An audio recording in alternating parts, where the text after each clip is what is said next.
Assalamualaikum warahmatullahi wabarakatuh.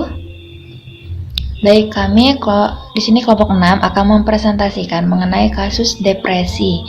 Nah, sebelumnya saya akan memperkenalkan nama kelompok kami. Yang pertama, saya sendiri Rida Mufia Rohman, NIM 54, Alfiatun Hidayah, NIM 82, Diam Perwitasari, NIM 89, dan Septina Naibatul, NIM 99.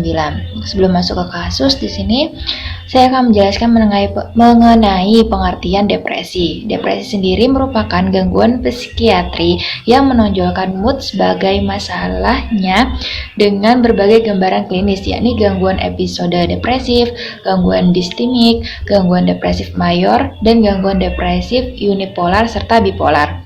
Nah, jadi gangguan depresi ini merupakan gangguan medik yang serius mengenai yang menyangkut kerja otak.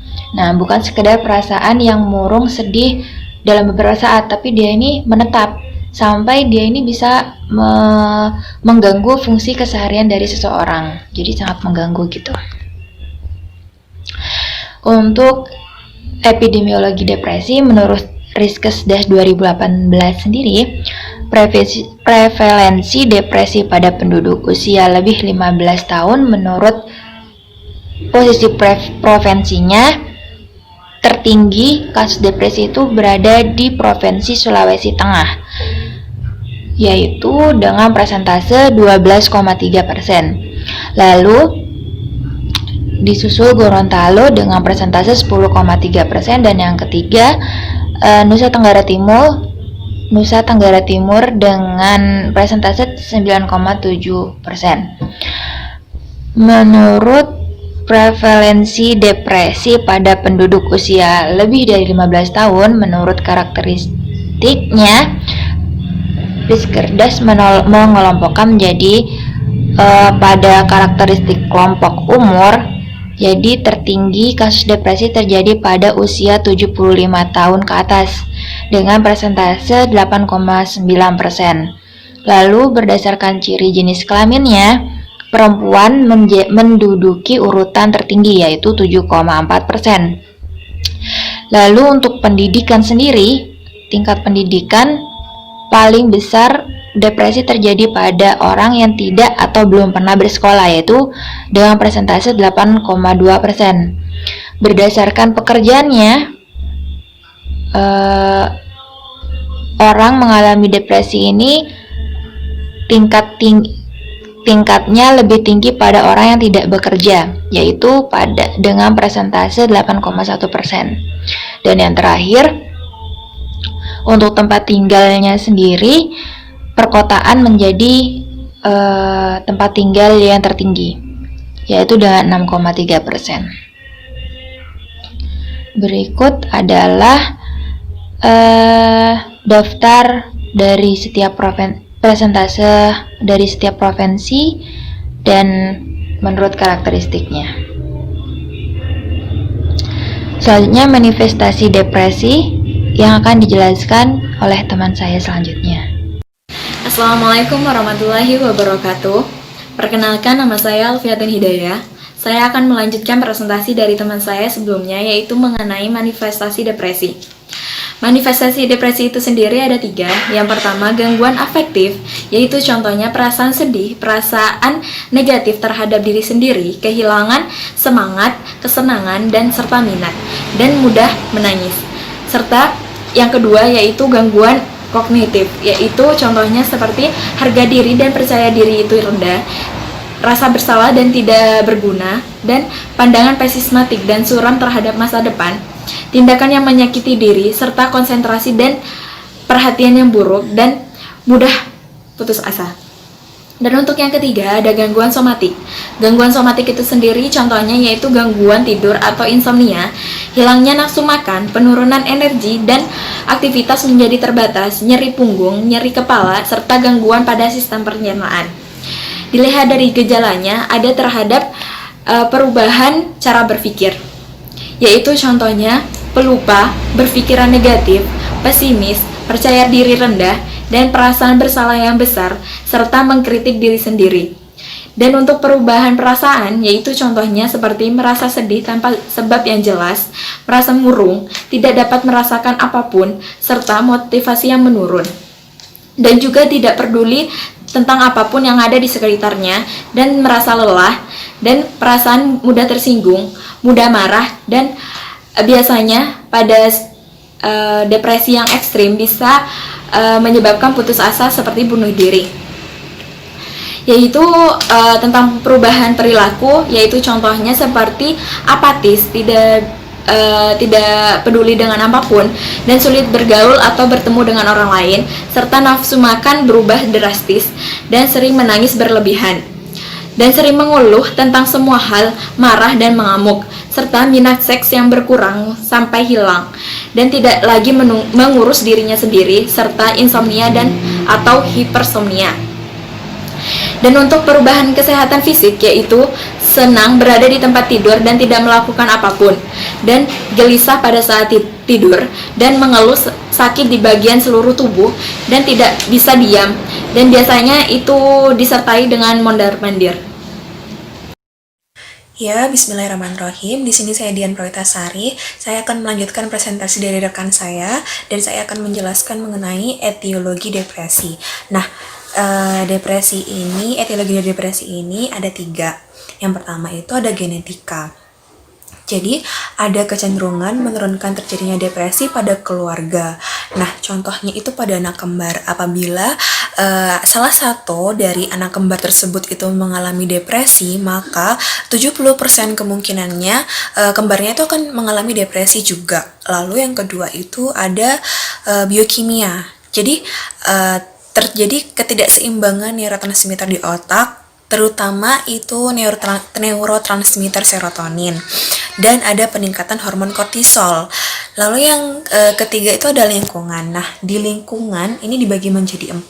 Jadi ada stres. Stres ini ada stres positif dan stres negatif. Nah, stres positif itu meliputi karena adanya perpindahan pekerjaan atau baru menempati di lingkungan yang baru atau baru pindah rumah contohnya. Lalu atau sedang mempersiapkan pernikahan. Lalu pada stres negatif itu karena terjadi kemiskinan atau karena adanya perceraian, lalu kehilangan orang yang dicintai. Nah, baik stres positif maupun stres negatif ini sama-sama menjadi etiologi dari terjadinya depresi. Jadi, yang kedua itu dari lingkungan ada peristiwa traumatis, lalu ada kesulitan di masa kecil. Kesulitan di masa kecil ini bisa karena adanya ditelantarkan sewaktu masih kecil, atau dia mengalami kekerasan. Dan yang selanjutnya itu ada bencana alam. Nah, bencana alam di Indonesia ini kan sering sekali terjadi. Nah, akibat dari bencana alam itu mengakibatkan orang tersebut jadi kehilangan harta benda, rumah, lalu bahkan sanak saudaranya. Baiklah, yang kedua adalah saya ingin menjelaskan mengenai patofisiologi depresi. Kenapa sih bisa terjadi penurunan serotonin? Nah, jadi, yang pertama itu diawali dengan adanya inflamasi, peradangan, dan stres, sehingga menyebabkan mikroglia ini teraktivasi. Nah, teraktivasinya mikroglia ini itu akan akan menghasilkan sitokin proinflamasi yang akan menyebabkan gangguan neurodegenerasi. Nah, neurodegenerasi ini karena adanya peningkatan aksis HPA, lalu juga ada peningkatan enzim indolamin. Nah, ketika terjadi hiperaktivasi dari HPA ini, itu akan menyebabkan hormon-hormon itu meningkat, apalagi hormon kortisol. Nah, hormon kortisol ini nantinya akan mengganggu homeostasis dari neurotransmitter, terutama itu serotonin. Nah, indolamin sendiri itu nantinya akan menyebabkan sintesis dari serotonin itu menurun sehingga akan menyebabkan depresi karena serotonin di otak itu atau di sinap itu sedikit. Nah, ini merupakan gambaran mengenai perbedaan antara jumlah neurotransmitter di otak pada orang normal dan dengan pada orang depresi. Terlihat jelas bahwa pada orang normal itu neurotransmitternya itu lebih banyak, sementara pada orang depresi itu terjadi pengurangan neurotransmitter sehingga menyebabkan depresi.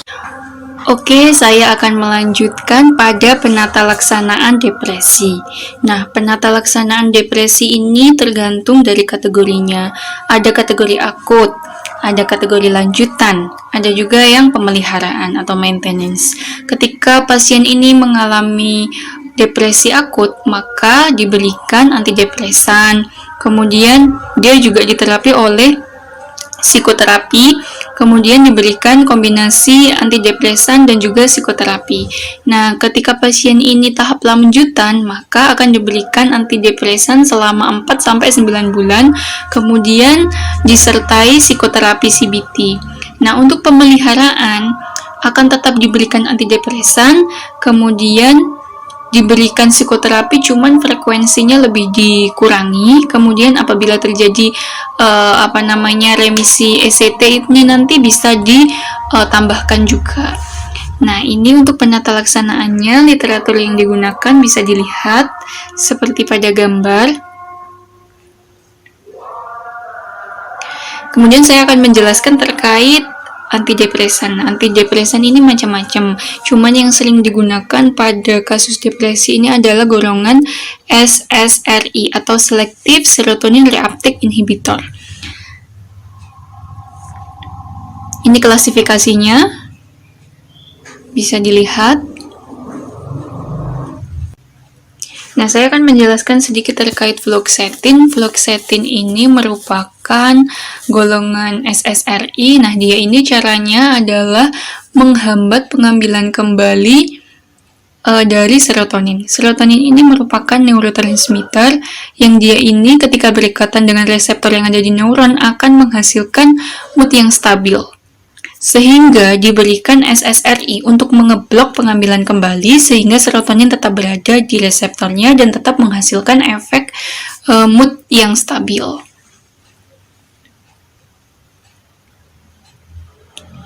Nah, untuk anti cemasnya yang sering digunakan ini adalah lorazepam. Lorazepam ini merupakan obat yang meningkatkan efek GABA. Sehingga dia ini bisa menghambat respon psikologis yang merugikan. Sehingga pasien ini akan mengalami rileks. Baiklah, kita masuk pada SOAP kasus depresi. Jadi, subjek pada kasus ini adalah pasien merasa sedih yang berlebihan sejak 3 minggu yang lalu setelah dirinya didiagnosis menderita kista folikuler oleh dokter spesialis kandungan. Kemudian, jika dilihat dari data klinik, ini baik tekanan darah, nadi, suhu, itu tidak mengalami peningkatan, yaitu normal. Tapi pasien itu mengeluhkan bahwa dirinya itu tidak bisa tidur atau insomnia.